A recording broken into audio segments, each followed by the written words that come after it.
Hi, Alan. Hi, Bob. How are you? I'm good, thanks. How are you going? I'm doing okay. Let me introduce us. I'm Robert Wright of Blogging Heads TV. This is an episode of Worldwise. And you are Alan Mascarenhas, which has been pronounced with rough accuracy, I hope. And you are, for one thing, a journalist. You've written for the Sydney Morning Herald and for Newsweek and other publications, and you are in Australia. And you also do some work for the Australian Labor Party, but you're not here speaking for the Labor Party, right? Yeah, that's correct. That's correct. You've done some speech writing for somebody in Labor, I guess.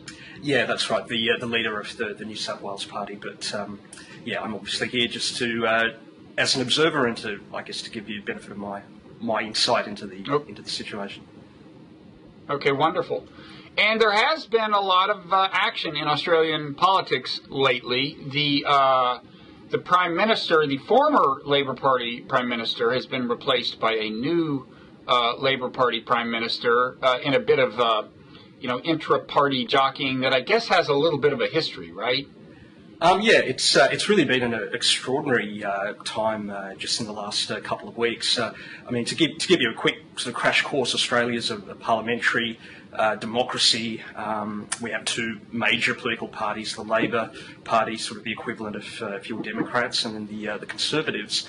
And we have 3-year parliamentary terms. Back in 2007.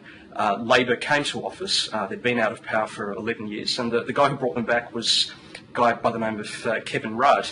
And he was really Australia's equivalent of Obama, if you like. There was a lot of excitement when he first came in. He sort of galvanised the same kind of young, multi-ethnic sort of coalition around a set of progressive policies. And he was there in the job for 3 years. Just on the eve of the 2010 election, remembering we have those 3-year terms, Labor basically got rid of Kevin Rudd. They decided they didn't want him to go forward to that election, and they brought in Julia Gillard, who became Australia's first female Prime Minister, and it was just entirely a party room coup. Gillard then went to the 2010 election. She scraped back into office. And she was continuing in the job for 3 years herself. Now, we're approaching the 2013 election, due to be held in September. Gillard's polling numbers were very poor. It was almost certain that she was going to lose that election, and Labor decided to bring Rudd back. So it's really been a game of musical chairs over here. Okay, and why was he deposed the first time around? Why was Kevin Rudd deposed the first time around?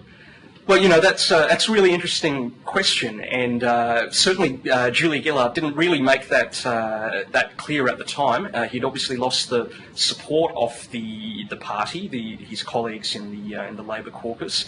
When Gillard took over, she basically said that it had been a good Labor government, but it was losing its way, and it sort of subsequently came to light that Kevin Rudd had been difficult to work with. He'd not consulted as much as his colleagues would have liked, and they just found him hard to deal with. So it wasn't necessarily that he couldn't be a winner politically the first time around, right?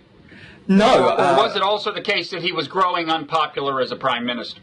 Well, look, he came in with a huge mandate, a huge sense of excitement in 2007. He had enormous authority, and he remained popular almost right up until the moment that he was ousted. In the preceding months, there'd been a decline in his popularity from quite stratospheric levels. I think it was a very contestable decision. He could well have led Labor to an election victory in 2010. All prime ministers, all presidents go through bumps in popularity. They're not going to be popular across the whole electoral cycle. Other prime ministers have been given a chance, I guess, to ride out those unpopular periods. But in this case, I think because of the personal relationships involved, the fact that Kevin Rudd was not as popular with his colleagues. At the first sign of unpopularity, they basically ditched him. But it was a very hard decision to explain to the Australian public, because we're used to basically electing a Prime Minister and then they just go about their business. And while it's not, it's always the prerogative of a party to change leaders. You wouldn't think that would happen so quickly in a government's first term.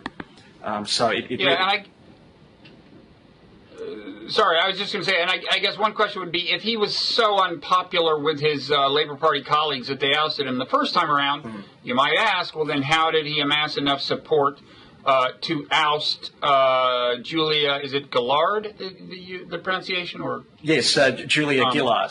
Gillard, that's Julia right. Gillard. And is part of the answer that she was perceived as now a political liability? The thought was that she did not have much chance of winning the next election. Is that it? Yes, that's right. I mean, I think at the end of the day, there was virtually no doubt at all that Labor was headed for a very bad loss in the upcoming election in September this year. So at that point, the survival instincts, I guess, of the Labor Party members in the Parliament sort of kicked in. Of course, when Rudd was deposed, he did decide to stay in Parliament, and that surprised a lot of people. The fact that he would stay in the Parliament to in effect, be the ghost in the room from that point on. He actually became the foreign minister. But it was immediately clear, very soon after Labor was re-elected in 2010, that Rudd did have designs on his old job. He challenged Gillard for the leadership in early 2012. He lost that leadership ballot convincingly by 70 to 30 or thereabouts. And then there was an aborted attempt at a challenge just a few months ago, where Kevin Rudd eventually decided not to stand because presumably he didn't have the numbers. But with the election now drawing so close, I guess if there were colleagues that had reservations about his personal style or had misgivings about him, about his about his character and so on, they put that aside, or at least the majority of them did, because they want to win the election. And the polls really showed that the public never really forgave Julia Gillard for the way that she came to power, and they clearly wanted Kevin Rudd back. And I think since that change has happened, he's certainly given Labor a boost in the opinion polls, and it looks again like an even money proposition as to which side will win the federal election. So there was no big policy conflict between these two people in the Labour Party. It was just that as a public figure, she never really caught on? Yeah, that's right. This is not so much about policy differences. Certainly Rudd coming in will make a few alterations. I mean, there were mistakes made under Gillard that Rudd will seek to sort of rectify, to put a slightly fresh coat of paint on Labor before the election. But I think this was originally about Kevin Rudd came in with the big mandate in 2007 with a progressive agenda, and he made some progress. There was some great achievements in the first term. Australia was the only country in the developed world not to go into recession as a result of the global financial crisis, and that was in large measure due to some of the stimulus initiatives that the Rudd government brought in, with Julia Gillard, of course, as the Deputy Prime Minister at that time. When Gillard took over, she's had some enormous achievements. There's a great case to be made that she's been a very important progressive reformer in her own right.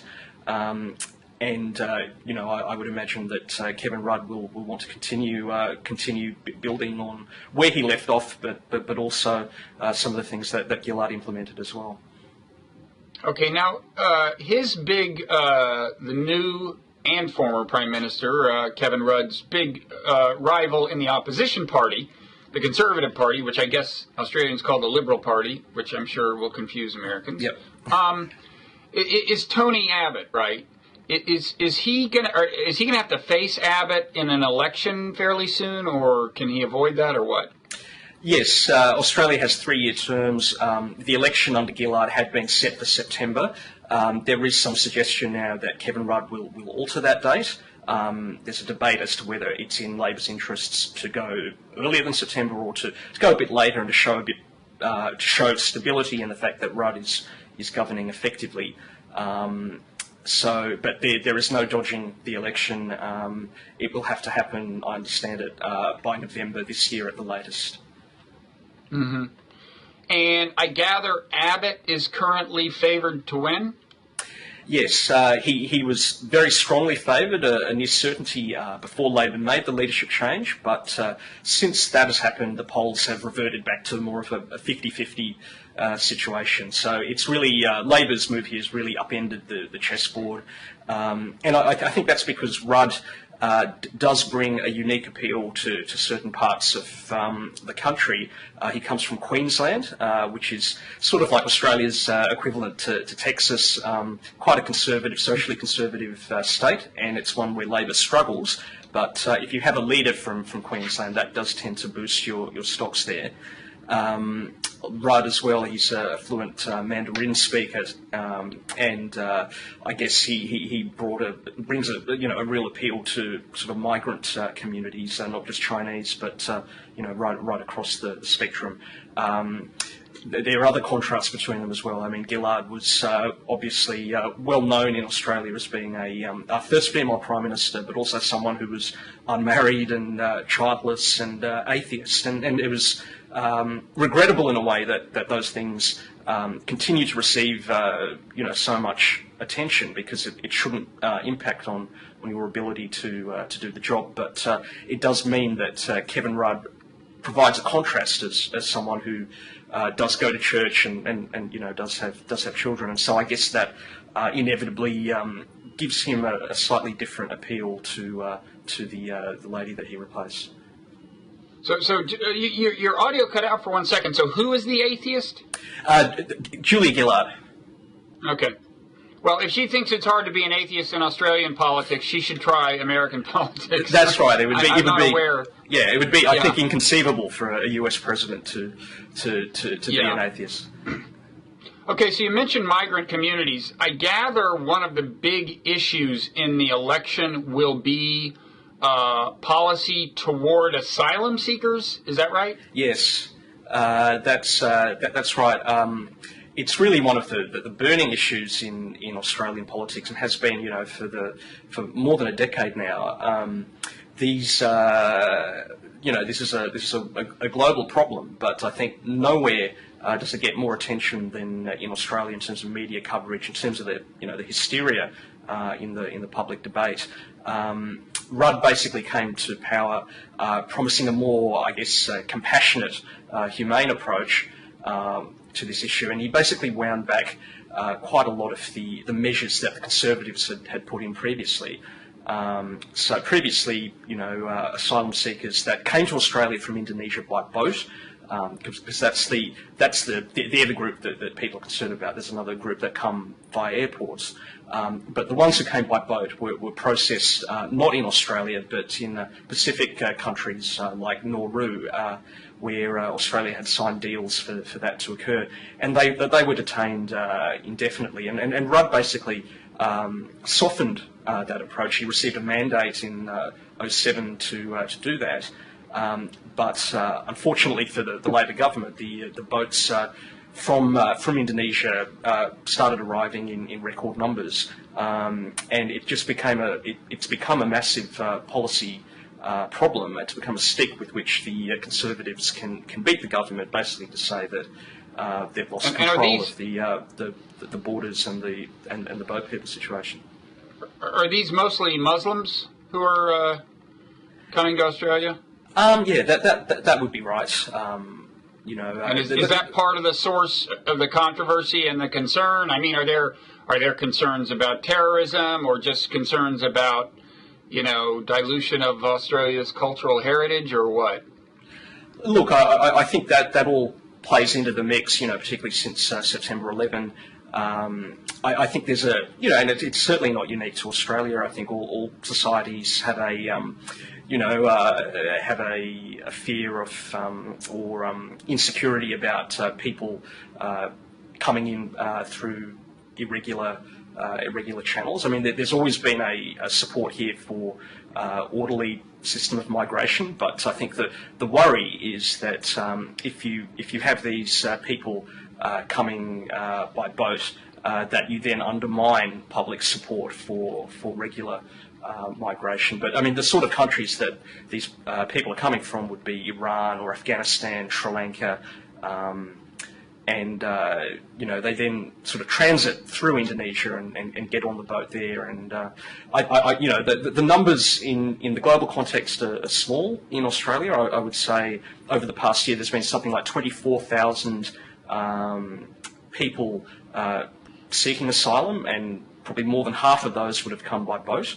But we accept 200,000 or so permanent migrants every year. So even by world terms, I think it's a fairly small problem, but it has a disproportionate political impact. Okay, and now Kevin Rudd, I gather, having been accused by his opponent of being too liberal towards migrants in his first term, has moved a little bit in the direction of he's rethinking some of his attitudes here. Look, I think there will be some sort of reformulation of the policy. Before he was deposed as leader, he famously said that he would not lurch to the right of the political debate on this issue, as some people within the Labor Party were telling him to do. But I mean, really, the situation is such that Labor will need to acknowledge the reality of the problem and the concern that it's causing in the community. I think the jury's still out on what exactly will be the changes that Rudd makes. He's only been in the job for a week again. But okay, what are the other big issues in the election? Look, I think Labor is really fighting for its survival and fighting for its progressive agenda that it's implemented over the last 6 years. So one of Gillard's historic reforms was to introduce a carbon price, and it was known here as a carbon tax. So a tax on the 500 biggest polluting companies in Australia. And this was a hugely controversial reform. It's something that obviously Barack Obama has not been able to achieve in the United States. It raised a lot of opposition from vested commercial interests. There's been scare campaigns about the price of everything going up, from food to electricity and so on, as a result of this carbon price being enacted. And the opposition led by Tony Abbott has promised to repeal the carbon price if it wins election. So that's a really big issue in the election. Another one I'd say would be Labor's commitment to a national broadband network. Both Rudd and Gillard have been responsible for construction of a national fibre to the home broadband network, which will enable speeds of 100 megabits a second for about 93% of the population. And when you've got a country the size of Australia, this is obviously a massive undertaking. It's a very visionary piece of infrastructure. It's obviously an expensive project. But again, the coalition led by Tony Abbott have said that if they're elected, they will have a broadband plan, but it will not be as expansive as Labor's, and it will basically involve scaling back the plan so that fibre is only constructed to people's street corners, and then they'll have to rely on a older, lower quality sort of copper connection for the last mile, and that will enable the network to be built faster and at a cheaper cost. But I think that will be a really big issue for people as the election draws closer. And so, how does that issue play out in terms of constituencies? I mean, is it like rural people are in favor of Labor's kind of generous approach to providing broadband, because otherwise it's going to cost them a ton of money to get it to their home? Or I mean, I know that 7% of the population is excluded, and I gather those are the most remote areas. But basically, the question is who's in favor of this and who's against it? Look, I think every poll has shown that there's broad community support for this kind of infrastructure. Even the 7% that miss out on the fibre connection will receive fixed wireless or a satellite connection under this plan. But it's certainly something that allows Labor to speak to people in regional and rural areas. I would say it's a major issue for young voters who are wired up and they sort of really appreciate the benefits of this kind of technology. So I think it is a really big dividing line between the parties. Kevin Rudd, gives the impression of someone that is pretty forward-looking and savvy about it, whereas Tony Abbott, his opposition counterpart, has sort of struggled with some of the technicalities of the broadband debate. So I think it's a clear winner for Labor. It depends on whether they can, promote the benefits of a policy like that. From the other side, if you're looking at it from Tony Abbott's perspective, he would be campaigning very strongly on the fact that Labor has had 3 prime ministers in 6 years, and it's sort of been an impression of instability and a kind of revolving door approach to government. So from his perspective, he would be saying that the best way to win that is to vote in a conservative government to get certainty. And I assume in terms of just macroeconomic policy, the difference between the parties is about what you would predict that, well, actually, it's become hard to predict that. I mean, traditionally, conservatives were more concerned about budget deficits. That's gotten, in America, that's gotten a little more complicated. Would Rudd have a more ambitious federal budget generally, even beyond the broadband thing, and be less concerned about the deficit, or what?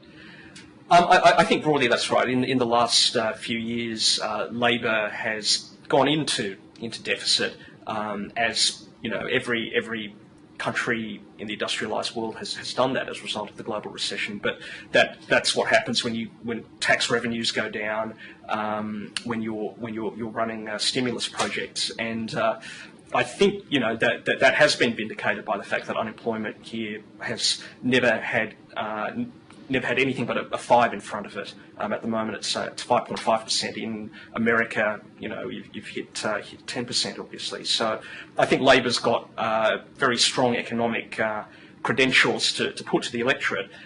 Just the fact that you're in a deficit or that the debt has gone up doesn't mean much when you remember that Australia has a AAA credit rating, one of the few countries in the world that still does. So it's about your ability to pay down the debt, I guess, not the amount of government debt that you have. But from the opposition's point of view, they would be calling for a pretty swift return to surplus, and they've criticised the government for amassing debts and going into deficit.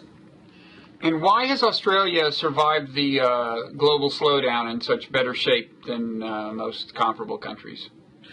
I think it's a really interesting question. I think there's no one answer. I think that the outgoing Conservative government in 2007 did leave the budget in good shape. We did have a surplus, and that provided a lot of fiscal room to move in terms of the Labor being able to do an expansive stimulus program when the global financial crisis hit. I think the stimulus itself was broadly very well targeted. It included a $900 cash payment to households to basically go out and spend money, and that I guess gave a sense of confidence that retail and business would be able to keep moving even through the downturn.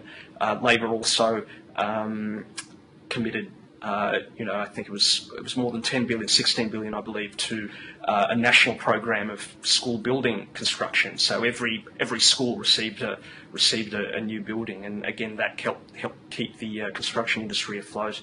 Our banks are far better regulated than American banks. So there was, and then last but certainly not least was the fact that China through the last few years has continued with its own modernisation and expansion, and they rely heavily on Australian natural resources for that. So I see. That played a very major role in keeping Australia going. Okay. So Kevin Rudd, the new Prime Minister, was Foreign Minister under the old Prime Minister. Are there clear foreign policy differences between him and Tony Abbott, his Conservative opponent?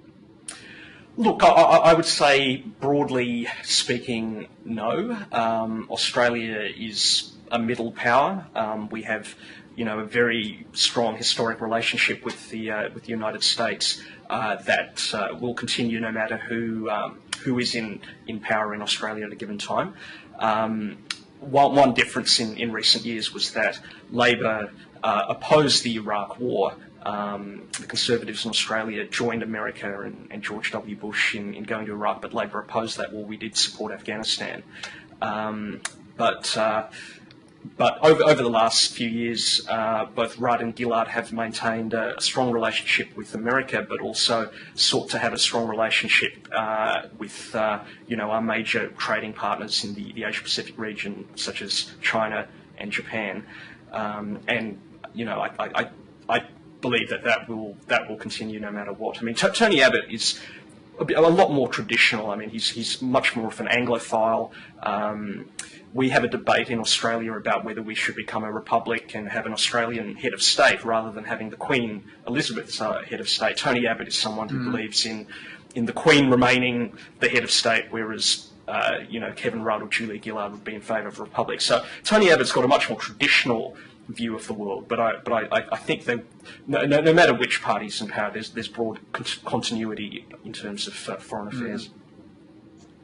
And so Tony Abbott, I gather, was a boxing champion in college, and Kevin Rudd has himself kind of cast this as a contest between, kind of the nerd with glasses, that would be Rudd himself, and the virile, macho guy, right? Is that kind of the common perception? Yes, that's right.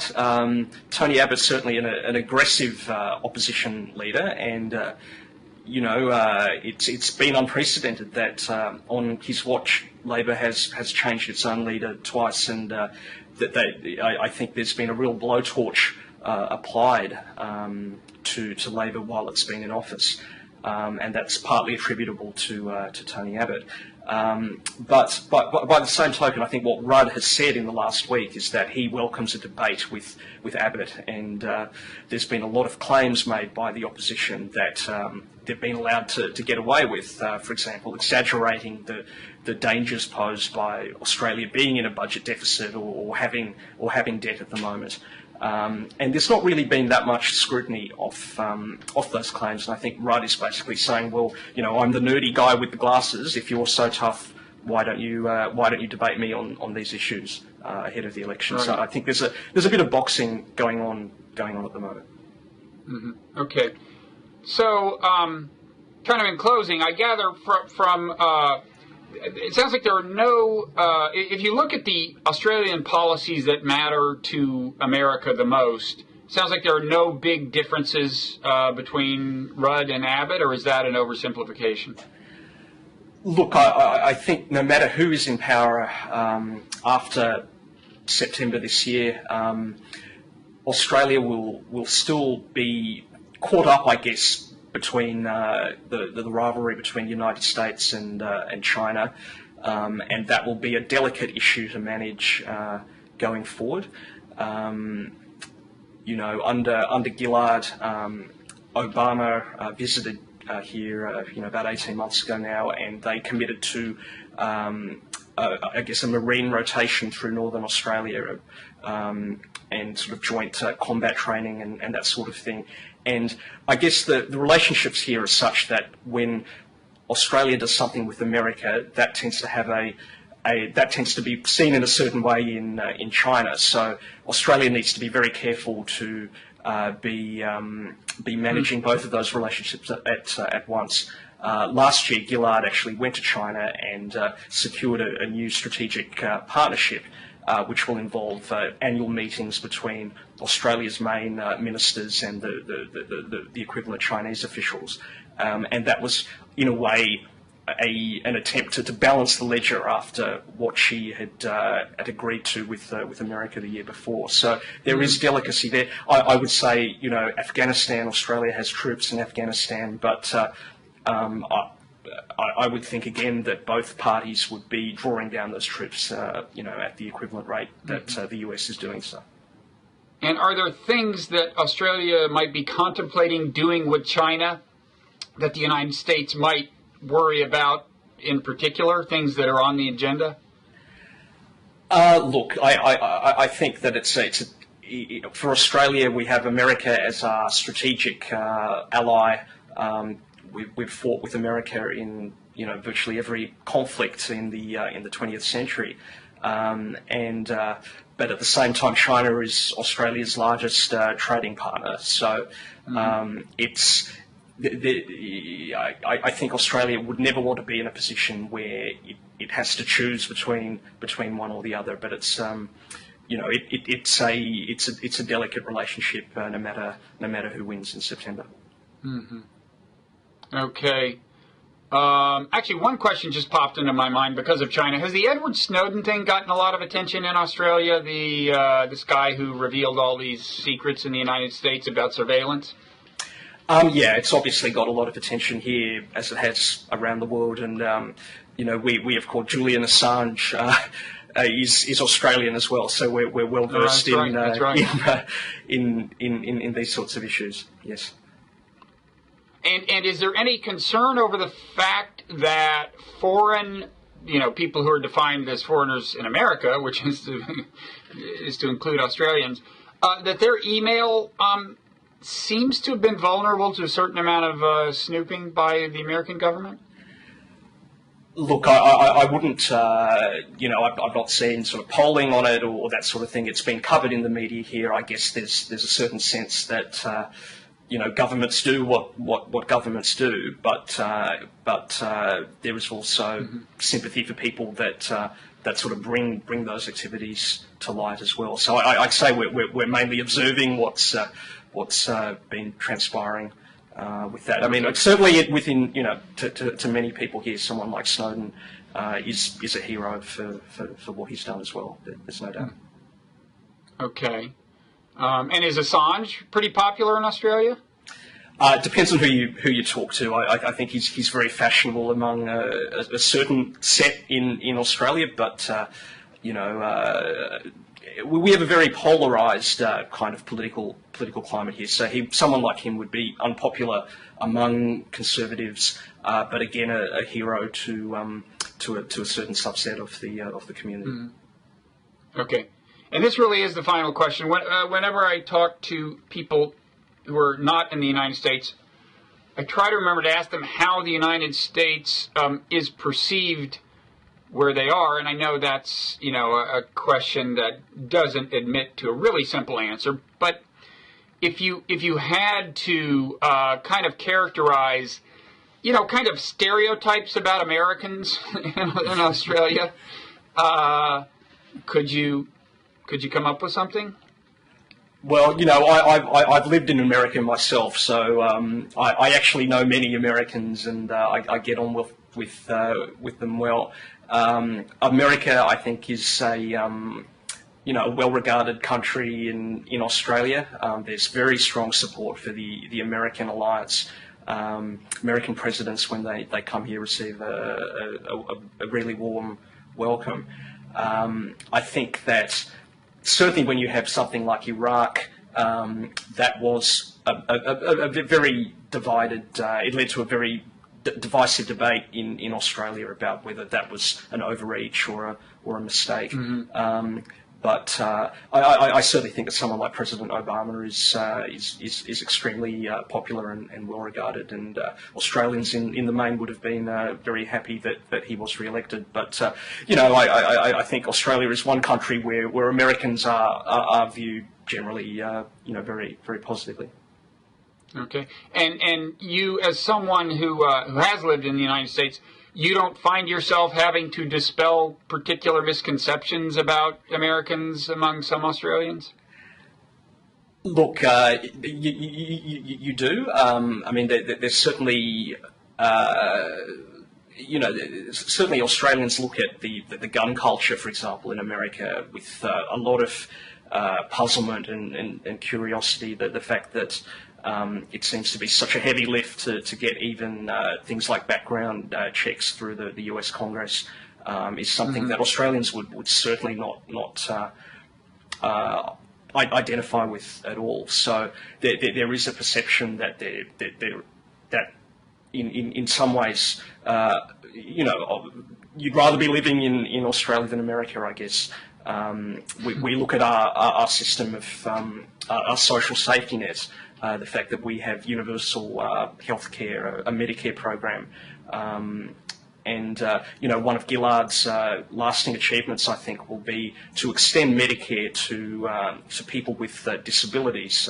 The program called Disability Care, which will provide 500,000 people with serious disabilities with funding for things like wheelchairs or prosthetics or home modifications or things like that. So we're constantly building to our social safety net here, and I think that similar protections don't exist as much in America. So that's definitely one way in which I think we're grateful for what we have here. Yeah, the Australian view of America's gun culture is a little ironic because I think in America there's kind of a conception of Australia as a little bit of a cowboy culture that may just be residue from the Crocodile Dundee movies from 15 or 20 years ago, but I think you think of you don't think of Australia as a culture that would be really uptight about having a gun and going out and shooting some wildlife or something, but. Yeah, that's right. I guess, we don't have a right to bear arms in our constitution or anything like that, but we've never really gone down that road. We did have a terrible event here in 1996 where someone by the name of Martin Wright gunned down, 35 people, and that led to, that shocked the country. That led to far-reaching reforms that were actually enacted by John Howard, who was a Conservative Prime Minister, and but obviously received bipartisan support. And so I think that we just haven't gone down that route, and we've had leaders who've sort of stood up when it counted. Yeah. We have one of those events about once a year, and it never leads to much in terms of gun control. But right, there you go. Well, listen, thank you so much. This has been very illuminating, and I will now be paying a lot more attention to articles about Australia with much greater comprehension. So thanks for taking the time. No worries. Thanks for having me, Bob. Okay, take care. Thank you. Bye.